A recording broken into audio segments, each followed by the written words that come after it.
ঝাড়খণ্ডে এক জনসভায় কেন্দ্রীয় স্বরাষ্ট্রমন্ত্রী অমিত শাহের বিরুদ্ধে বেফাঁস মন্তব্য করেছিলেন রাহুল গান্ধী। তার জেরে মানহানির মামলা দায়ের করেছিলেন প্রতাপ কুমার নামে এক ব্যক্তি। সেই মামলায় একাধিকবার রাহুলকে সমন পাঠানো হলেও হাজির হননি তিনি। এরপর তার বিরুদ্ধে জামিন অযোগ্য ধারায় পরোয়ানা জারি করা হয়। এর পাল্টা হাইকোর্টে আবেদন জানান রাহুল। 14ই মার্চ মামলার শুনানিতে রাহুলকে সশরীরে হাজিরার নির্দেশ দেওয়া হয়। এরপর 10ই জুন ঝাড়খণ্ড হাইকোর্ট 6ই আগস্ট পর্যন্ত এই মামলায় রাহুলের অন্তর্বর্তী জামিন মঞ্জুর করে।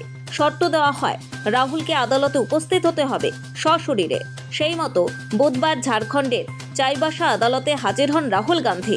সেখানেই 7 বছরের পুরনো মানহানি মামলায় অবশেষে স্বস্তি পেলেন লোকসভার বিরোধী দলনেতা রাহুল গান্ধী। উল্লেখ্য, 2018 সালে কংগ্রেসের এক জনসভায় শাহের বিরুদ্ধে বিতর্কিত মন্তব্য করেছিলেন রাহুল। শাহকে একজন খুনের অপরাধী বলে অভিযোগ করে রাহুল বলেন, কংগ্রেস দলে কোনো হত্যাকারী কখনো সর্বভারতীয় সভাপতি পদে বসতে পারেন না। সেই মন্তব্যের জেরে আদালতে মানহানি মামলা দায়ের হয়েছিল।